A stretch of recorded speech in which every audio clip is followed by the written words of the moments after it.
Hello, is this Herb? Hello? Herb, Yes. how you doing? Paul, Outsider Tackle Box Radio Show. We have Tommy in the studio playing music for us. Say hi, Tommy. Hey, what's going on, Herb? Herb, we're streaming this thing. Good morning, guys. How you doing? Good morning. Thanks for coming on the show. The idea behind the show is to spread happiness to the world through the joys of fishing. And we feel like your photo does just that. It's got some healthy looking fish. And you are right to say that we haven't got too many snakeheads submitted to us. Yeah. So please tell us, this is your podcast, where you caught the fish, maybe what, if you want to give away the location or not. And what you were using. Yeah. Let's hear about that fish story. Sure, it's no problem. Well, first off, I live in Jersey, about 2 miles from the Delaware River. So where I caught them is just an offshoot of all the creeks and streams.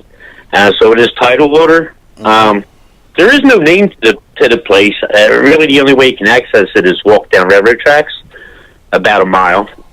I've been going down there since I was like 10 years old. Truly a secret fishing spot, Yeah, that sounds is like. that is a secret fishing Yes. Honestly, There's no name, but you can see. honestly, it's not secret anymore. A lot of people know it's there by the trash they leave. I hate that, but yeah, it's like a dead end of a tidal water. It's like a pool. Where I caught these. Well, my son and me, we both went that day. And there's a whole bunch of stuff back here. It's not just the snakeheads. They just recently been taken over. But we have the white bass or silver perch, whatever you want to call them. We have bluegills, bass crappies, the whole bit. But it was a real nice day. I mean, up until a couple of weeks ago, it was 85 degrees. So it was a real nice sunny day. And we went bass fishing. The tide was going out, so it was a little bit up. And we were catching some bass. As soon as the water goes down to a level where it gets kind of clear and you can see the bottom, is when these things come to life. And you can tell that because all the bluegills, the bass that you can see, they disappear. Yeah, they take I mean, all of a sudden it's just, that's when you know these things are coming out. And, we caught them all on top water. They're very smart fish, very picky, and very aggressive. But what you have to do is pick out your 5 or 6 best topwaters. Yep. Because you can catch one on one, and you won't catch another one until you change up. So it's size, presentation, color, profile. When I say aggressive, I'll tell you what gets your heart beating. When you make a cast, and you're out near a plant line, where the lily pads and what have you are, they leave a wake. And they will run a distance to come check this thing out. When you see that wake heading toward your bait, your heart starts to pound. Yeah, there's nothing like using a topwater bait. I mean, you could see your bait on top of the water, and you're just like you're hoping and you're waiting, and you're like something might catch it right now. These things that he's going for. I mean, these snakehead he's not kidding. Those things are mean. They've got a mouthful of teeth like you wouldn't believe. Yeah. Matter of fact, they have multiple rows on the top of their mouth. But when I say they're picky, you can throw a lure, and like I said, they'll come charging from a distance to check it out, and then just leave you. Yep. So that's heartbreaking. It is. every one of those fish you see in that picture were all caught on different lures. Same area, different lures. So it's like they have their own personality and decide what they want. Yeah. The big ones are the spook. They love the Zara spook. The biggest one in that picture was caught on a chug bug. I had a great day one day on the Rapala Skitter V. They really just chewed on that thing like you wouldn't believe. Head and torpedo.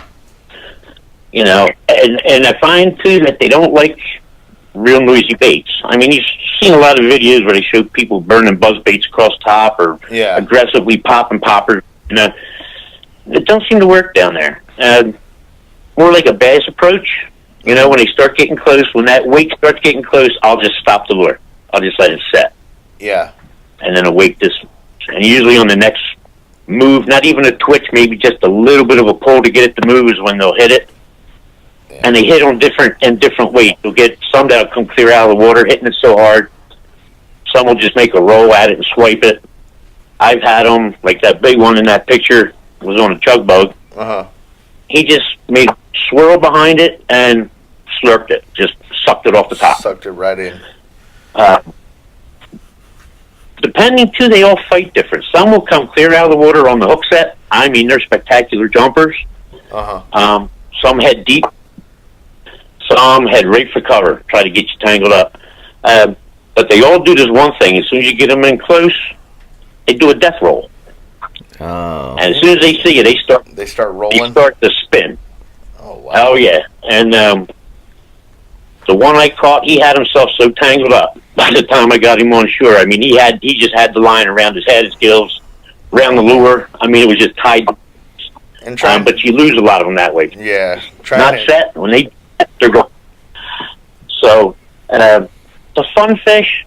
You know, it's something that's really becoming popular around here. Now people are starting to go for them as much as they are bass. But here in New Jersey, you're not allowed to release them when you catch them. They want them destroyed. It's like if you're fighting losing battle because they're just taking over so fast. I've talked to a lot of guys, and just waterways around here, I've talked to a couple guys who caught 10-plus pounders. Now, so they get really big. I want you to answer a little bit of a debate for me if you can. Last week we were talking about a fish that could breathe outside of water, and I said it was the snakehead. Am I correct? Do you know if that's true? I don't know if it's so much they can actually breathe out of water, but they're very, very tolerant. I'm going to tell you a funny story. I brought one a couple weeks ago. And, they'll crawl. I had it in a cooler. I was trying to flush it out. I had it in fresh water. The hinges on the cooler were broken, so the lid was just sitting on it, but I had it closed tight. The next morning, my neighbor, I heard a bunch of commotion outside.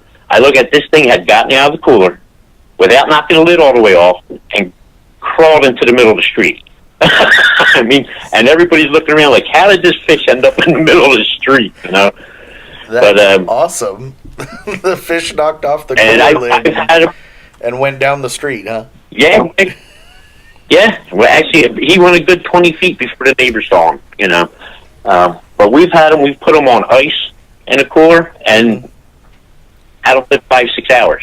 So they're a tough fish. They're very tolerant. Fish. Wow. Yeah. I would put that thing back in the water just because it's going to find its way back anyway. It was doing it by itself. All right, Herb. Well, it's been... What's that? Okay, I'm sorry. Oh, no. I'm sorry, go ahead. No, you go ahead. You go ahead. This is your podcast. What I was saying about these things being very smart, too, just before we part, we threw that stringer in the back of my son's truck. And they actually follow you with their eyes.